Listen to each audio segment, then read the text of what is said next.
الحمد لله نحمده ونستعينه ونستغفره ونعوذ بالله من شرور أنفسنا وسيئات أعمالنا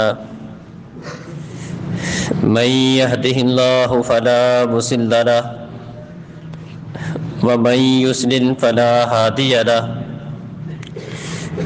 وأشهد أن لا إله إلا الله وحده لا شريك له وأشهد أن محمدًا عبده ورسوله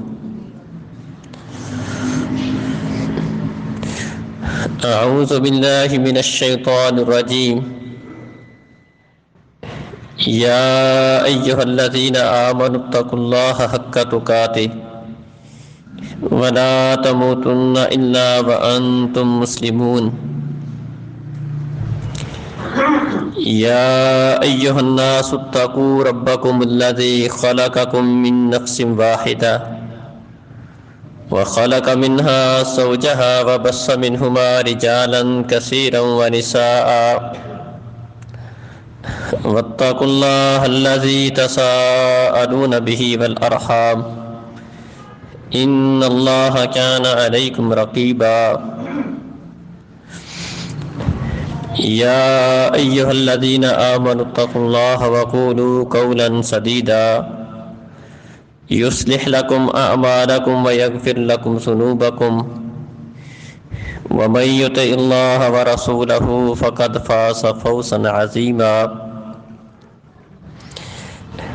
أما بعد فإن خير الحديث كتاب الله وخير الهدي هدي محمد صلى الله عليه وسلم وشر الأمور محدثاتها وكل محدثة بدعة وكل بدعة ضلالة وكل ضلالة في النار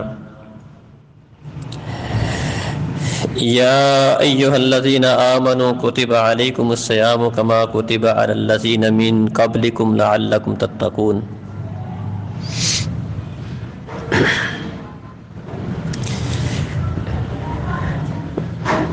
محترم عزیز بھائیوں اور بزرگوں، معزز ماؤں بہنوں،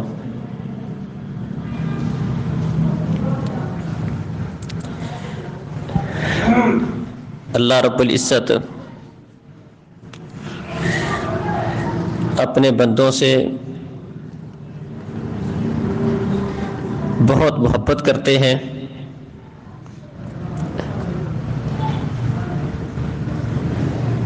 اور ان کے ساتھ شفقت، محبت اور نرمی والا معاملہ کرتے ہیں۔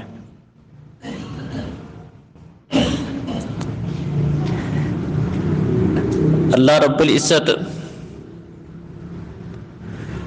غفور الرحیم ہے،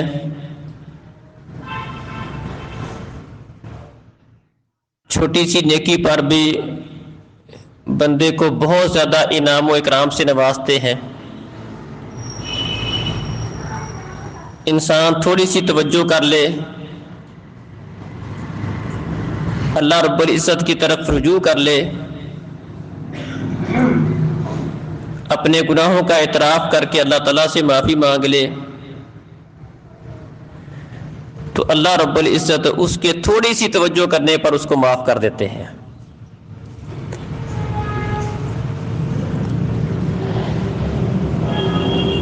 نبی کریم صلی اللہ علیہ وسلم فرماتے ہیں کہ اللہ رب العزت فرماتے ہیں انا عند ظن عبدی بی، میں جس طرح کا میرا بندہ میرے بارے میں گمان کرتا ہے میں اس کے ساتھ اسی طرح کا معاملہ کرتا ہوں۔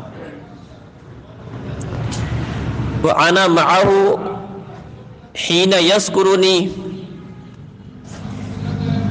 اور جب میرا بندہ میرا ذکر کرتا ہے تو میں اس کے ساتھ ہوتا ہوں۔ جب میرا بندہ مجھے یاد کرتا ہے، میرا ذکر کرتا ہے، تو میں اپنے اس بندے کے ساتھ ہوتا ہوں۔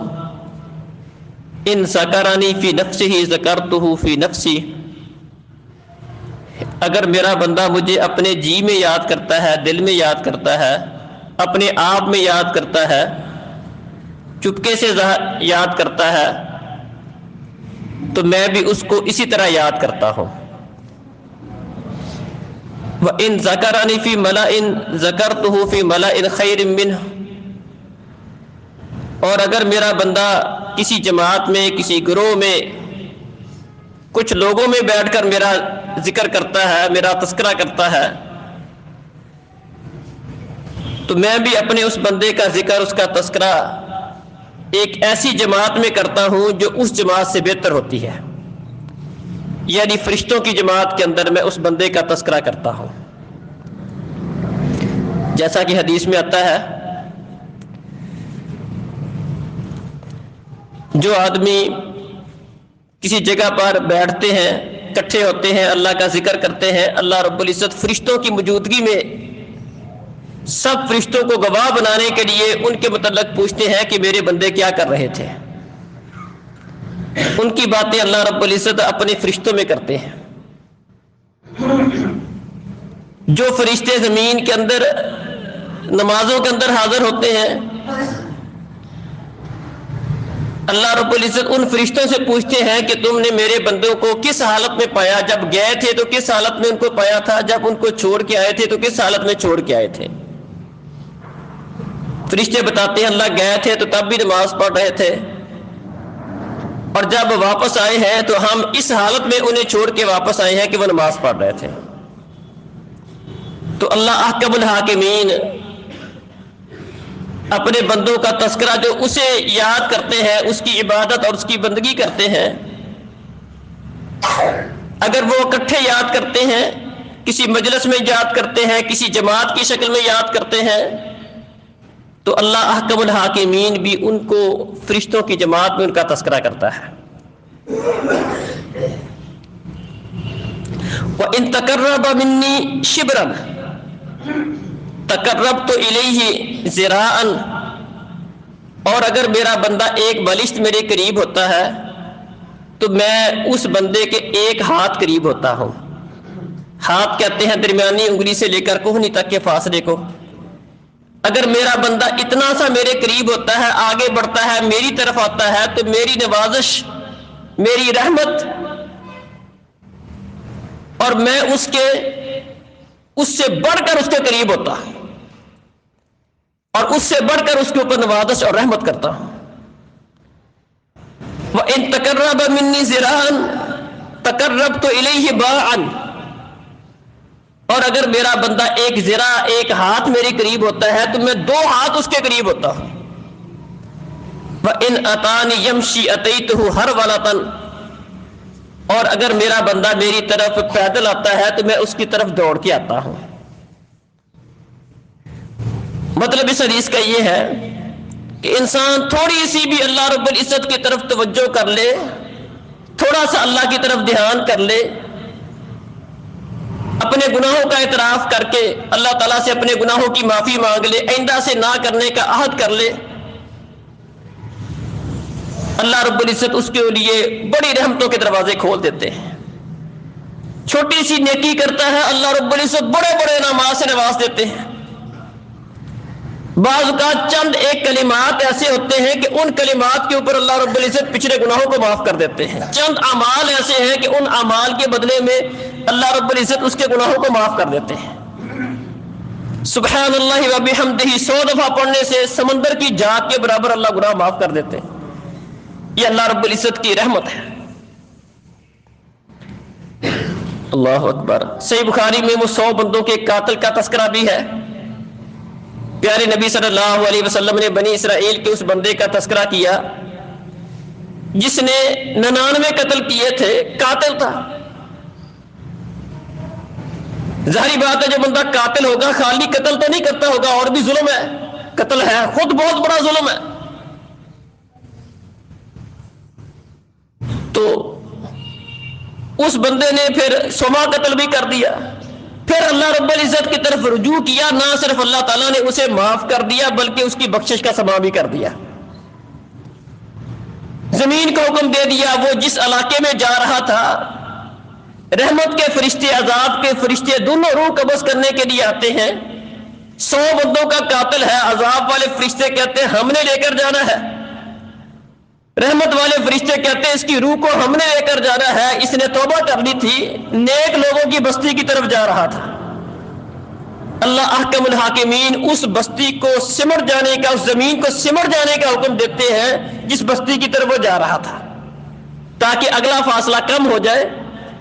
اور ان کے اندر یہ فیصلہ کیا جاتا ہے کہ اگر فاصلہ ماپ لو، اگر آگے والا فاصلہ کم ہے، نیک بندوں کی روحوں کو قبض کرنے والے فرشتے اس کی روح کو لے جائیں، اور اگر پچھلی زمین کا فاصلہ کم ہے تو پھر جو بد روحوں کو قبض کرنے والے فرشتے ہیں وہ اس کی روح کو لے جائیں۔ تو اللہ احکم الحاکمین اگلی زمین کو سمٹنے کا حکم دے دیتے ہیں، اور اس کی روح وہ فرشتے لے جاتے ہیں جو نیک لوگوں کی روحوں کو قبض کرتے ہیں۔ یہ تھوڑی سی توجہ، اتنا بڑے گناہ، تھوڑی سی توجہ کرنے پر، تھوڑا سا دھیان کرنے پر اللہ رب العزت کی اتنی بڑی رحمتیں ہیں۔ عمر بن عاص صحابی رسول ہے، اپنے اسلام لانے کا واقعہ بیان کرتے ہیں، کہتے ہیں میں مسلمان ہونے کے لیے، ایسے بخاری میں یہ واقعہ موجود ہے، کہتے ہیں میں مسلمان ہونے کے لیے آیا تو میں نے نبی کریم صلی اللہ علیہ وسلم سے کہا اللہ کے رسول آپ اپنا ہاتھ پھیلائیں، میں آپ کے ہاتھ پر اسلام کے لیے بیعت کرنا چاہتا ہوں۔ نبی کریم صلی اللہ علیہ وسلم نے اپنا ہاتھ بڑھایا، عمر بن عاص رضی اللہ عنہ کہتے ہیں میں نے اپنا ہاتھ پیچھے کھینچ لیا، تو نبی کریم صلی اللہ علیہ وسلم پوچھنے لگے بھی کیا ہوا؟ خود ہی کہہ رہے تھے ہاتھ بڑھاؤ، میں اسلام پر بیعت کرنا چاہتا ہوں، اب ہاتھ کو پیچھے کھینچ لیا۔ کہنے لگے اللہ کے رسول ایک شرط لگانا چاہتا ہوں، اسلام لاؤں گا لیکن اسلام لانے سے پہلے میری ایک شرط ہے۔ پیارے نبی صلی اللہ علیہ وسلم نے فرمایا کہ عمر کیا شرط ہے تمہاری؟ عمر بن عاص کہنے لگے اللہ کے رسول جو میں نے اسلام لانے سے پہلے گناہ کیے ہیں وہ مجھے معاف کیے جائیں گے، اس شرط پر میں اسلام لاتا ہوں۔ مطلب ان کے ذہن میں یہ بات تھی اسلام تو لے آؤں لیکن پیچھے ایک لمبی زندگی کفر کے اندر گزاری ہے، اللہ کی نافرمانی میں گزاری، اللہ کی بغاوتوں میں گزاری ہے، ان کا کیا بنے گا؟ پچھلے گناہوں کا کیا بنے گا؟ آگے کی تو میں توبہ کر لیتا ہوں، اگلی اصلاح کر لیتا ہوں، اسلام لے آتا ہوں، آئندہ سے صحیح ہو جاؤں گا، ٹھیک کام کروں گا، لیکن پچھلوں کا کیا بنے گا؟ اللہ اکبر۔ پیارے نبی صلی اللہ علیہ وسلم نے کیا فرمایا؟ فرمایا عمر تجھے نہیں پتا، تو نہیں جانتا ان الاسلام یہدم ما کان قبلہ، کہ اسلام لانے سے اللہ رب العزت اسلام سے پہلے کے جو گناہ ہوتے ہیں اس کو معاف کر دیتا ہے، ان کے اوپر لکیر ڈال دیتا ہے۔ اللہ اکبر۔ اسلام لانے سے پچھلے گناہ اللہ تعالیٰ معاف کر دیتا ہے۔ سچے دل سے جو بندہ مسلمان ہو جائے، توبہ کر لے، کلمہ پڑھ لے، آئندہ سے اللہ تعالیٰ سے عہد و پیمان کر لے، اللہ رب العزت اس کی 70 80 90 سال جتنی بھی اس کی زندگی گزر گئی ہے سارے گناہ معاف کر دیتا ہے۔ اور فرمایا تجھے نہیں پتا کہ اسلام لانے سے پچھلے معاف ہو جاتے ہیں، حج کرنے سے پچھلے معاف ہو جاتے ہیں، ہجرت کرنے سے اللہ پچھلے معاف کر دیتا ہے۔ اللہ بڑا غفور و رحیم ہے۔ بلکہ اگر کوئی بندہ اپنی زندگی کی آخری مراحل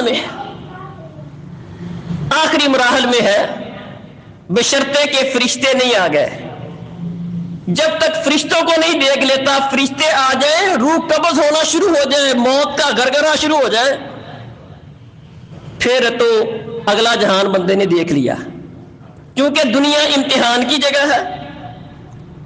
اس میں معافی اس وقت تک ہے جب تک بندہ اگلا جہان ہی دیکھتا، اس وقت تو وہ امتحان ختم ہو گیا نا۔ پھر تو بڑے بڑے مجرم وہ بھی کہیں گے اللہ ایک موقع اور دے دے، اب ہم توبہ کر کے آتے، اب ہم صحیح ہو کر آئیں گے۔ جب تک اگلا مرحلہ شروع نہیں ہوتا، اتنی دیر سے پہلے جب تک موت کا گرگرا شروع نہیں ہوتا، فرشتے نہیں آ جاتے، اتنی دیر تک بھی اگر کوئی بندہ توبہ کر لے، 70 80 90 سال بھی گناہوں میں گزارے ہیں، اللہ اتنا غفور و رحیم ہے، اتنا مہربان ہے، اس کی 70 80 90 سال کے گناہ بھی اللہ تعالیٰ معاف کر دیتا ہے، بشرطے کہ سچے دل سے توبہ کر لے، اللہ سے وعدہ کر لے اللہ دوبارہ نہیں کروں گا، پچھلے معاف کرتے ہیں، اتنا اللہ غفور و رحیم ہے۔ استغفر اللہ الذی لا الہ الا هو الحی القیوم واتوب الیہ. دو باتیں کرتا ہے. استغفر اللہ، اللہ معاف کرتے، واتوب الیہ، اللہ توبہ کرتا ہوں، اللہ دوبارہ نہیں کروں گا، پچھلے معاف کر. سچے دل سے بندہ ایک دفعہ بھی کہہ لے، سچے دل سے، شرط ہے سچے دل سے کہے. یہ نہیں کہ روٹین کہ استغفار استغفر اللہ پڑھتا جائے اور وہی کام جو پہلے کرتا ہے وہی کرتا چلا جائے، پھر تو وہ سچے دل سے نہیں کہہ رہا نا. استغفر اللہ کی تسبیح بھی کر رہا ہے، 2 نمبری بھی کر رہا ہے، جھوٹ بھی بول رہا ہے، کم بھی توڑ رہا ہے، رشوت بھی کھا رہا ہے، سود بھی کھا رہا ہے، سارا کچھ کیے جا رہا ہے. یہ تو استغفار کے ساتھ مذاق ہے. سچے دل کے ساتھ استغفر اللہ الذی لا الہ الا هو الحی القیوم واتوب الیہ پڑھ لیتا ہے. سچے دل سے اعتراف کر لیتا ہے، اللہم انی عبدک، اللہم انت ربی لا الہ الا انت خلقتنی وانا عبدک وانا علی عہدک ووعدک ما استطعت اعوذ بک من شر ما صنعت ابوء لک بنعمتک علی وابوء بذنبی فاغفر لی فانہ لا یغفر الذنوب الا انت. سچے دل سے پڑھ لے، اپنے گناہوں کا اعتراف کر کے یہ کہے، اللہ میں گناہوں کا اعتراف کرتا ہوں، تیرے انعامات میرے اوپر بہت زیادہ ہے، میں خطا کار، میں گناہ گار، اپنے گناہوں کا اعتراف کرتا ہوں، مجھے معاف کر دے. پر میں صبح کو پڑھ لے شام تک فوت ہو جائے اللہ جنت میں داخلہ دے گا، شام کو پڑھ لے صبح تک فوت ہو جائے اللہ جنت میں داخلہ دے گا. اتنا اللہ غفور و رحیم ہے، اتنا اللہ تعالیٰ اپنے بندوں کے اوپر مہربانی کرنے والا ہے، اتنا اللہ تعالیٰ اپنے بندوں سے پیار کرنے والا ہے. اللہ اکبر. وَإِنِّي لَغَفَّارٌ لِمَن تَابَ وَآمَنَ وَعَمِلَ صَالِحًا. اللہ کہتا ہے میں بڑا معاف کرنے والا ہوں. قرآن کہتا ہے وَإِنِّي لَغَفَّارٌ، غفار کا مطلب بہت معاف کرنے والا ہوں. لیکن شرط کیا ہے؟ لِمَن تَابَ وَآمَنَ وَعَمِلَ صَالِحًا ثُمَّ اهْتَدَىٰ. شرط یہ ہے کہ ایمان لائے، عمل صالح کرے اور پھر ہدایت پر کاربند بھی رہے. یہ نہیں کہ ادھر توبہ اور ادھر پھر وہی کام کر رہا ہے، ایسا نہیں. انی لغفار، میں بہت معاف کرتا ہوں، بڑا معاف کرنے والا ہوں. لمن تاب، جو غلطی ہونے پر معافی مانگ لیتا ہے، وآمن، ایمان لاتا ہے، وعمل صالحا، نیک عمل کرتا ہے، ثم اهتدى، پھر اس نیکی پر قائم رہتا ہے، ہدایت پر قائم رہتا ہے، میں اس بندے کے لیے بڑا معاف کرنے والا ہوں. بلکہ اللہ رب العزت اتنا غفور و رحیم ہے، اتنے مہربان ہے کہ اگر بندہ سچے دل سے توبہ کر لے، اپنے گناہوں کا اعتراف کر دے، اللہ کہتے ہیں الا من عمل صالحا فاولئک یبدل اللہ سیئاتہم حسنات الا من تاب وآمن وعمل صالحا. جو بندہ توبہ کر لے، ایمان لے آئے اور عمل صالح کرے، 3 باتیں ذکر کی، توبہ کرے، ایمان لائے اور نیک عمل کرے. اولئک یبدل اللہ سیئاتہم، تو یہ لوگ وہ ہیں کہ اللہ رب العزت ان کے گناہوں کو بھی نیکیوں سے بدل دیتے ہیں. اتنا اللہ غفور و رحیم ہے.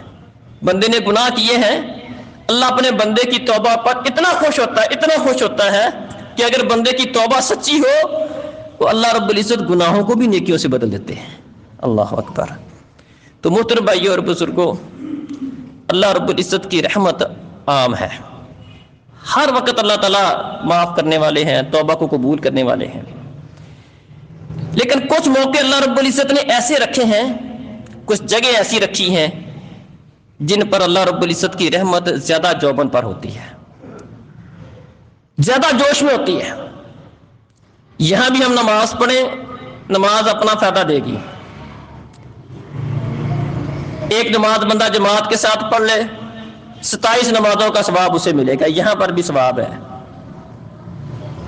لیکن اگر بندہ پیارے نبی صلی اللہ علیہ وسلم کی نبی صلی اللہ علیہ وسلم کی مسجد کے اندر جا کے نماز پڑھ لے، وہاں کی ایک نماز، یہاں ہم 1000 نمازیں پڑھیں تو وہاں کی ایک نماز ہماری اس جگہ کی 1000 نمازوں سے افضل ہے. اور اگر اللہ رب العزت کسی بندے کو اپنے گھر بلا لے، بیت اللہ میں حاضری کا موقع مل جائے اور وہاں پر جا کر نماز پڑھتا ہے، یہاں پر 1,00,000 نمازیں بندہ پڑھے اور وہاں کی ایک نماز یہاں کی 1,00,000 نماز سے افضل ہے. یہ اللہ کی رحمت ہے.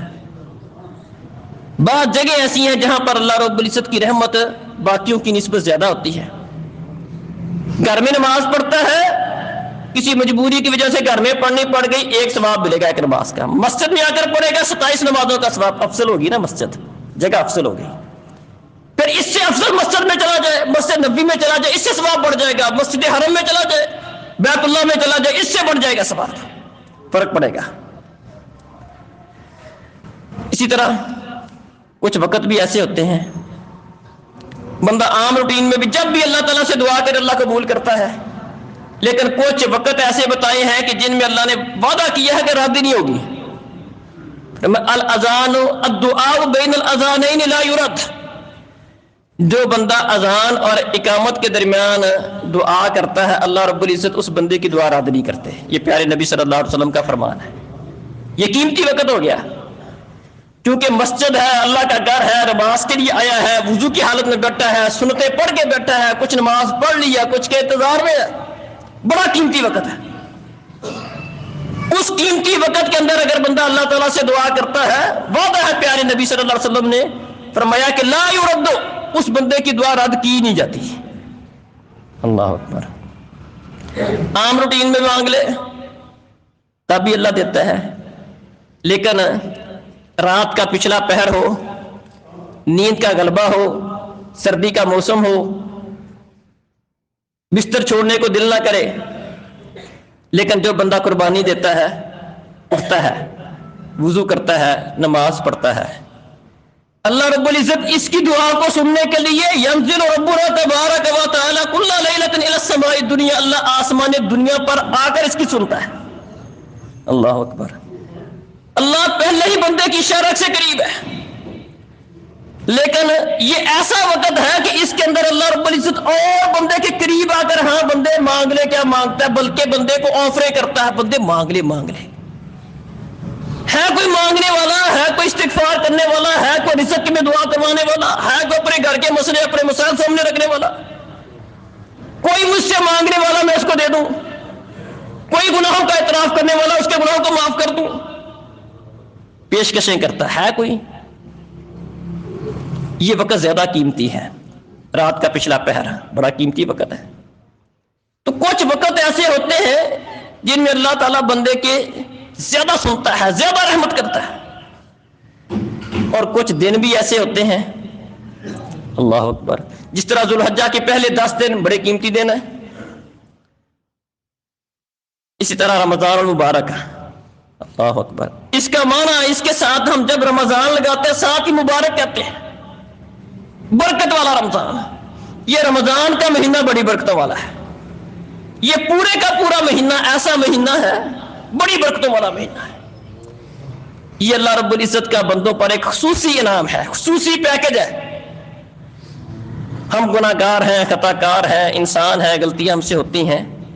اللہ ہمیں مختلف پیکج دیتا ہے. رمضان پیکج یہ اللہ کی طرف سے رحمت کے لیے، بخشش کے لیے بڑا شاندار پیکج ہے. اس کے اندر سنہری موقع ہوتے ہیں بندوں کے پاس.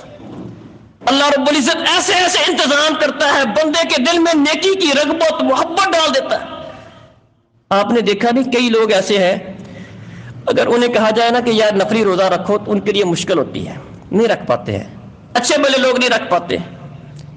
لیکن آپ نے مشاہدہ کیا ہوگا کئی ہمارے بزرگ بھائی ایسے ہیں، شوگر کے مریض ہیں، کوئی دل کا مریض ہے، کوئی 70-80 سال کا بوڑھا ہے، رمضان کا مہینہ ہوتا ہے، وہ روزہ رکھنا چاہے اللہ اس کو بھی توفیق دے دیتا ہے، وہ رمضان کی برکت سے وہ بھی روزے رکھ لیتا ہے. کئی ایسے بزرگوں کو میں جانتا ہوں، وہ کہتے ہیں جو ہمیں سارا سال شوگر رہتی ہے، تنگ رہتے ہیں بیماری کی وجہ سے، لیکن رمضان کا مہینہ آیا مجھے پتہ ہی نہیں چلا میں شوگر کا مریض ہوں. اللہ اکبر. کئی ایسے مریض ہمیں آپ دیکھیں گے، کئی بوڑھے جو تھوڑی دیر کے لیے کچھ نہ کچھ بات کھانے کے لیے مانگتے ہیں، اللہ ایسی برکت کرتا ہے اس مہینے کے اندر، اللہ ہمت دے دیتا ہے. اللہ اکبر. کئی لوگ ایسے سارا سال اتنا خاص خرچ نہیں کرتے ہیں، جو ہی رمضان کا مہینہ آتا ہے اس رمضان کی برکت سے اللہ تعالیٰ انہیں اس بات کی توفیق دے دیتے ہیں، وہ بھی بڑا خرچ کرتے ہیں. یہ رمضان کا مہینہ بڑی برکت والا مہینہ ہے. اللہ تعالیٰ کی طرف سے بہت سنہری پیکج ہے. اللہ اکبر. پیارے نبی صلی اللہ علیہ وسلم فرماتے ہیں اذا داخل رمضان، رمضان کا مہینہ شروع ہوتا ہے، ابھی چاند نظر آیا ہے، رمضان کا چاند نظر آتا ہے، اللہ اکبر، فتحت ابواب السماء، اور ایک روایت میں فتحت ابواب الجنہ، اللہ تعالیٰ جنت کے سارے دروازے کھلوا دیتے ہیں. وغلقت ابواب جہنم، اور جہنم کے سارے دروازے بند کر دیتے ہیں. وسلسلت الشیاطین ومردۃ الجن، اور جتنے بھی بڑے بڑے سرکش جن ہیں، شیطان ہیں، ان کو جکڑ دیا جاتا ہے، باندھ دیا جاتا ہے. یہ فضیلت پورے سال کے 12 مہینوں میں سے کسی اور مہینے کے لیے نہیں ہے. یہ پیکج صرف اور صرف رمضان کے اندر ہے. کوئی مہینہ ایسا قرار نہیں دیا، کوئی دن ایسا قرار نہیں دیا. شیطان نے مہلت مانگی تھی، اللہ مجھے مہلت دے دے، اللہ نے قیامت کے دن تک کے لیے اسے مہلت دی ہے. ایک وقت معلوم تک اسے مہلت دے دی ہے. اس نے مہلت مانگی، اللہ نے دے دی. بندوں کو گمراہ کرتا ہے. کہ رمضان کا مہینہ آتا ہے، جتنے بڑے بڑے شیطان اور اس کے ساتھ جو اس کے بڑے بڑے چیلے ہیں، بڑے بڑے سرکش شیطان ہیں، جن ہیں، سب کو اللہ جکڑ دیتا ہے. اللہ اکبر. جنت کے دروازے کھول دیے جاتے ہیں، جہنم کے بند کر دیے جاتے ہیں. وَنَادَى مُنَادٍ يَا بَاغِيَ الْخَيْرِ أَقْبِلْ وَيَا بَاغِيَ الشَّرِّ أَقْصِرْ. اور ایک آواز لگانے والا اللہ تعالیٰ کی طرف سے آواز لگاتا ہے. اللہ بندے کی، فرشتے کی ڈیوٹی لگاتا ہے، جاؤ بھی اعلان کرو. یہ اعلان آپ بھی سنتے ہیں، یہ بھی اعلان ہے جو میں آپ کے سامنے کر رہا ہوں. اللہ تعالیٰ ایک منادی کی ڈیوٹی لگاتا ہے. منادی کی ڈیوٹی، منادی کرنے والے کی ڈیوٹی کا مطلب یہ بھی ہے کہ اللہ تعالیٰ نے غیبی طور پر ایسی آوازیں آتی ہیں اور بندے کو اس چیز کی طرف ملان ہوتا ہے. ہاں کوئی توجہ نہ کرے تو اس کی مرضی. نیکی کی طرف بندے کا دل ملان مائل ہوتا ہے. یہ اللہ تعالیٰ کی طرف سے اس منادی کی وجہ سے ہے. اور منادی میں یہ باتیں بھی شامل ہیں جو آپ منبر و محراب سے سنتے رہتے ہیں. رمضان کا مہینہ آتا ہے، مختلف مساجد میں دروس ہوتے ہیں. عام روٹین میں وہ دروس نہیں ہوتے ہیں، عام روٹین میں ان دروس کا اہتمام نہیں ہوتا. رمضان کے اندر ایک خاص تربیت کا، ٹیوننگ کا اہتمام ہوتا ہے. قدرتی طور پر ہر مسجد کے اندر اس طرح کا کوئی نہ کوئی اہتمام پایا جاتا ہے. تراویح ہو رہی ہے، عشاء کے بعد درس ہو رہے ہیں، فجر کے بعد درس ہو رہے ہیں، ظہر کے بعد درس ہو رہے ہیں. یہ گویا کہ اللہ تعالیٰ کی طرف سے ایک منادی ہے. اللہ تعالیٰ کی طرف سے ایک ندا لگانے والا، ایک منادی کرنے والا آواز لگاتا ہے. یا باغی الخیر اقبل ویا باغی الشر اقصر وللہ اتقاء من النار وذلک کل لیلہ. اے خیر کے طالب، نیکی کے طالب، جنت حاصل کرنے والے، اپنے آپ کو معاف کروانے والے، آجا تیرے پاس سنہری موقع ہے. یہ مہینہ آ گیا رمضان کا، اپنے گناہوں کی معافی کروانے کا، اللہ رب العزت کی جنت کے حصول کا، اپنے گناہوں کو دلانے کا، اپنی تربیت کرنے کا، اپنی اصلاح کرنے کا. گناہ ہم بہت کرتے ہیں، لیکن گناہوں کی دلدل میں دنسے ہونے کی وجہ سے ہمیں گناہوں کا احساس نہیں ہوتا. ایسا نہیں ہم گناہ گار نہیں، خطا کار نہیں، بڑے گناہ کرتے ہیں. گناہ نظر نہ آنے کی وجہ، گناہ کا احساس نہ ہونے کی وجہ یہ نہیں کہ گناہ نہیں ہے. گناہوں کا احساس نہ ہونے کی وجہ احساس گناہ کا ختم ہو جانا ہے. گناہ کر کر کے یہ گناہ ہمیں راس آ گئے ہیں، عادت بن گئے ہیں، روٹین بن گئے ہیں. اب گناہ اتنی ہماری ایک روٹین اور عادت بن گئے ہیں کہ ساری زندگی گناہ بھی کرتے ہیں، سارا سال گناہ بھی کرتے ہیں. اللہ کی بہت ساری نافرمانیاں ہمیں پائی جاتی ہیں. اگر ہم اپنے گناہوں کو دیکھیں، ذرا غور کریں، بڑے گناہ ملیں گے. لیکن احساس اس لیے نہیں ہوتا کہ یہ گناہ ہمیں راس آ گئے ہیں، روٹین بن گئے ہیں. جو چیز بندے کی روٹین بن جائے، راس آ جائے جو چیز، پھر وہ بندے کو اس کا احساس ختم ہو جاتا ہے. رمضان کا مہینہ یہ احساس پیدا کرنے کے لیے ہے. اللہ تعالیٰ کی طرف سے ایک منادی آواز لگاتا ہے، آجا بھی جس نے جنت حاصل کرنی ہے، اللہ سے معافی مانگنی، آ جائے. سنہری موقع ہے. شیطان جکڑا ہوا ہے، ذرا اپنے نفس کو قابو کرنے کی ضرورت ہے. شیطان کو اللہ نے جکڑ دیا. سوال پیدا ہوتا ہے شیطان کو جکڑ دیا، پھر گناہ کیوں ہوتے ہیں؟ رمضان کے اندر بھی تو نافرمانیاں پائی جاتی ہیں. شیطان جکڑا ہے، انسان کا نفس باقی ہے. اب بس اس کی وہ پچھلی تربیت ہے، ذرا اس کو درست کرنے کی ضرورت ہے. جو اس نے انسانوں کی پہلے سے تربیت کر رکھی ہے، اس کو غلط راستے پہ لگا رکھا ہے. اور ویسے بھی اللہ شیطان کے متعلق بیان کرتا ہے کہ شیطان ہمیشہ بندے سے غلط نہیں کرتا. شیطان صرف اور صرف غلط کام پہ لگاتا ہے، باقی کام بندہ پھر خود ہی کرنے لگ جاتا ہے. کماسل الشیطان اذ قال للانسان اکفر فلما کفر قال انی بریء منک انی اخاف اللہ رب العالمین.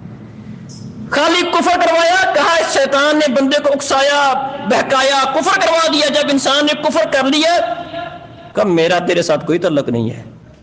انی بریء منک انی اخاف اللہ رب العالمین، میں تو اللہ رب العالمین سے ڈرتا ہوں، مجھے تو اللہ کا ڈر ہے، میں کوئی تیرے ساتھ میرا کوئی تعلق نہیں ہے. تو ذرا یہ شیطان نے جو غلط راستوں میں بندوں کو لگایا ہوتا ہے، تو رمضان کا مہینہ اس اصلاح کے لیے بڑے شاندار ہے. آواز لگانے والا آواز لگاتا ہے، اے خیر کے طالب، جنت کے طالب آ جا، اور اے شر کے پیچھے بھاگنے والے ٹھہر جا. یہ مہینہ گناہوں کا مہینہ نہیں ہے، یہ مہینہ اپنے رب سے اپنے گناہوں کی معافی کا مہینہ ہے. اللہ اکبر. اور فرمایا پیارے نبی صلی اللہ علیہ وسلم نے کہ اللہ تعالیٰ فرماتے ہیں کہ ابن آدم جو بھی عمل کرتا ہے، یہ پچھلا حصہ پیارے نبی صلی اللہ علیہ وسلم کا فرمان، آگے حدیث قدسی ہے. فرمایا ابن آدم جو بھی عمل کرتا ہے، اللہ رب العزت ایک نیکی کرے گا 10 گنا ثواب دے گا، 10 گنا سے 700 گنا تک اس کو بڑھا دیتے ہیں. بعض لوگ یہ 10 سے 700 گنا کا تعلق رمضان کے ساتھ بیان کرتے ہیں. یہ رمضان کے ساتھ خاص نہیں ہے، یہ عام ہے. کوئی بھی نیکی کم از کم ثواب اللہ تعالیٰ 10 گنا کر کے دیتے ہیں. جس طرح کہ ہم 5 نمازیں پڑھتے ہیں، لکھی کتنی جاتی ہیں؟ 50، وہ 10 گنا لکھی جاتی ہیں. اللہ اکبر. فرمایا ایک مہینے کے روزے رکھو، 30 روزے ہیں، ایک سال میں 360 دن ہیں. فرمایا شوال کے ساتھ 6 رکھ لو، 36 ہو جائیں گے، 10 گنا بڑھا کر اللہ تعالیٰ پورے سال کا ثواب دے دے گا. اور اگر کوئی روٹین کے ساتھ ایسا کرتا رہتا ہے، ہر سال ایسا کرتا ہے، رمضان بھی رکھتا ہے، 6 اور رکھتا ہے، 36 روزے رکھ لیتا ہے، فرمایا وہ ایسے جیسے اس نے پورا زمانہ روزہ رکھا، 10 گنا مل گیا. کم از کم اللہ تعالیٰ 10 گنا دیتا ہے. اور اس سے پھر بندے کے اخلاص کو دیکھ کر، نیت کو دیکھ کر اللہ بڑھاتا ہے، 700 گنا تک بڑھاتا ہے، اس سے زیادہ بھی کر دیتا ہے. فرمایا ہاں الا الصوم، ہاں روزے کے علاوہ. فرمایا الصوم لی، روزے کا تعلق میرے ساتھ ہے. روزے کا تعلق میرے ساتھ کا مطلب کیا ہے؟ باقی بندہ جتنی بھی عبادات کرتا ہے ان کی کوئی نہ کوئی شکل نظر آتی ہے. نماز پڑھتا نظر آتی ہے، حج کرنے گیا نظر آ رہا ہے، جہاد کرنے گیا جہاد نظر آتا ہے، زکات دیتا ہے پتہ چلتا ہے، جس کو دیتا ہے اس کو تو پتہ ہی ہے، کسی اور کو نہ پتہ چلے تو. جتنی بھی عبادات ہیں ان کی کوئی نہ کوئی شکل نظر آتی ہے. لیکن روزہ ایک ایسی چیز ہے کہ یہ نظر نہ آنے والی چیز ہے. اس کا تعلق صرف اور صرف اللہ رب العزت کی ذات کے ساتھ ہوتا ہے. کسی بندے کا روزہ، آپ بیٹھے ہیں،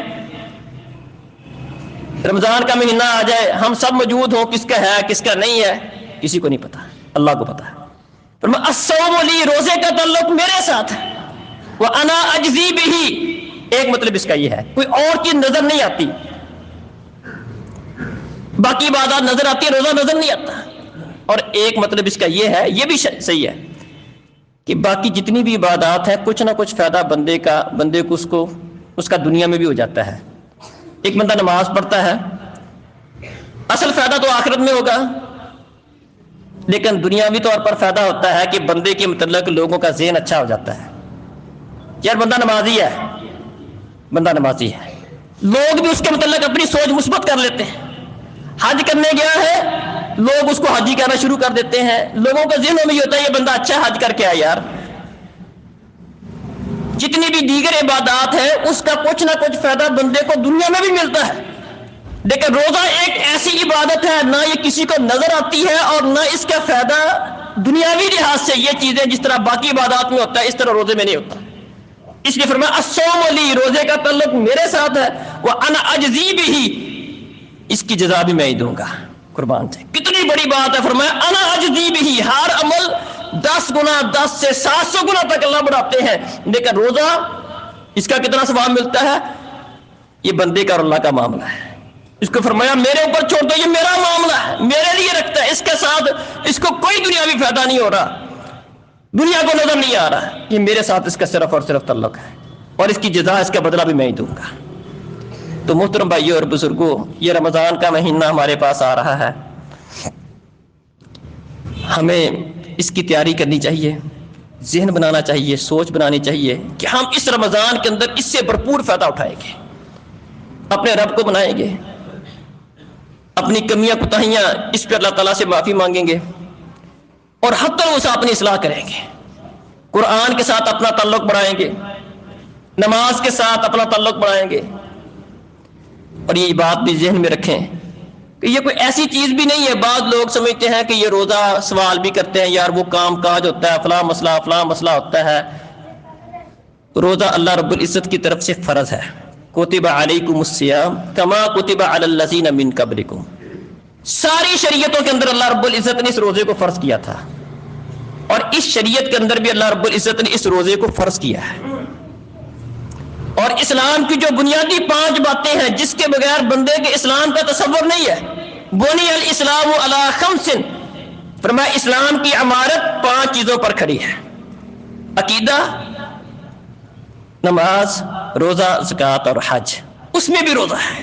جو بنیادی اسلام کی عبادت ہے, بنیادی جو اسلام کی عمارت جس کے اوپر کھڑی ہے, ان میں سے ایک روزہ ہے. نبی کریم صلی اللہ علیہ وسلم فرماتے ہیں کہ مجھے 2 فرشتے لے کر گئے. انہوں نے مختلف جگہوں کی مجھے سیر کروائی. میں نے کچھ لوگوں کو دیکھا کہ انہیں الٹا لٹکایا ہوا ہے اور ان کی بانچیں چیری جا رہی ہیں اور ان سے خون ٹپک رہا ہے. تو میں نے ان فرشتوں سے پوچھا یہ کون لوگ ہیں؟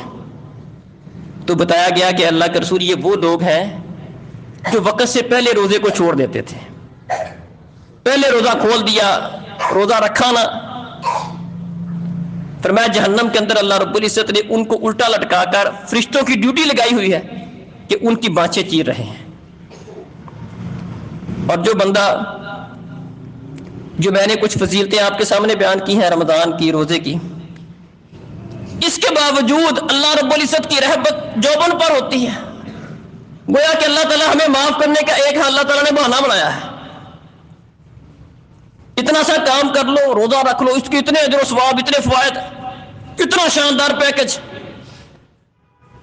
اصلاح کا بھرپور موقع, شیطانوں کو جکڑ کر, جنوں کو جکڑ کر, جنت کے دروازے کھول کے جہنم کے بند کر کے منادی آوازیں لگا رہا ہے, آ جاؤ آ جاؤ, توجہ کر لو بھی, آ جاؤ دھیان کر لو, پھر بھی نہیں کرتا. پیارے نبی صلی اللہ علیہ وسلم فرماتے ہیں جبریل آئے تھے, 3 انہوں نے میرے پاس آ کر بد دعائی کی اور مجھے حکم دیا کہ آپ نے اس پر آمین کہنا ہے. ایک بد دعا یہ کی تھی, اے اللہ کے رسول, من ادرک والدیہ احدہما او کلیہما, جس بندے نے اپنی زندگی میں اپنے والدین کو پایا, ایک کو یا دونوں کو, اس بندے کے پاس سنہری موقع تھا والدین کی خدمت کر کے جنت لینے کا. یہ لیکن یہ اتنا بد نصیب کہ اپنی زندگی میں والدین کو پانے کے باوجود جنت کا اس کے پاس ایک شارٹ کٹ تھا. والدین کی خدمت کرتا, اللہ جنت دیتا, لیکن اتنا بد نصیب ٹھہرا, اس موقع سے فائدہ نہیں اٹھایا. فرمایا جو اتنا سنہری موقع گنوا دے, اس کے باوجود جہنم میں چلا جائے, اللہ اس کا بیڑا غرق کرے, اس کو اپنی رحمت سے دور کرے, اس کا ستیہ ناش کرے. بد دعا کی جبریل نے, کس کے کہنے پر؟ اللہ رب العزت کے کہنے پر. جبریل اپنی مرضی سے نہیں آتا, اللہ نے بھیجا نبیوں کے سردار کے پاس, فرشتوں کے سردار کو, جا کے بد دعا کر اس بندے کے حق میں. دوسری بد دعا کس کے متعلق تھی؟ من ذکرت عنده فلم یصلی علیک, وہ بندہ جس کے پاس آپ کا نام لیا جائے, آپ کا امتی ہے, اس کے پاس آپ کا نام لیا جاتا ہے, لیکن اتنا بد نصیب ہے, اتنا بخیل ہے کہ آپ کا نام سن کر بھی اپنی زبان پر صلی اللہ علیہ وسلم نہیں کہتا, آپ پر درود نہیں بھیجتا.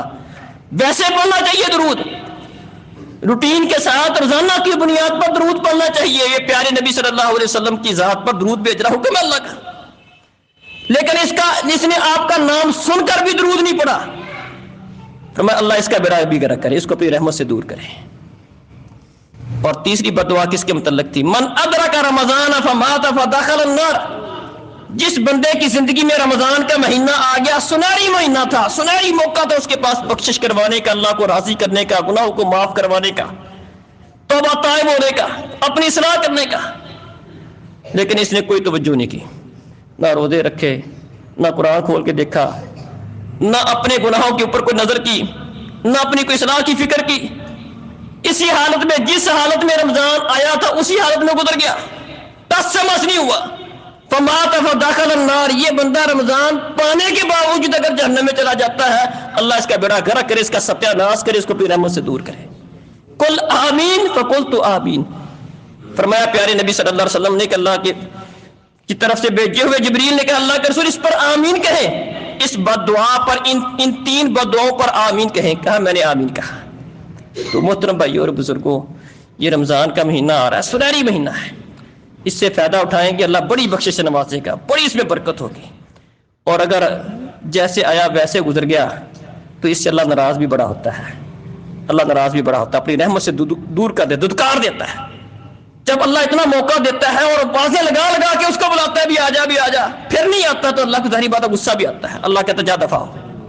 اتنا سنہری موقع سے بھی فائدہ نہیں اٹھاتا. تو ہم عہد کریں کہ رمضان کے روزے بھی رکھیں گے، گھر والوں کو بھی رکھوائیں گے، اور رمضان کے اندر بھرپور اس سے فائدہ اٹھائیں گے انشاءاللہ.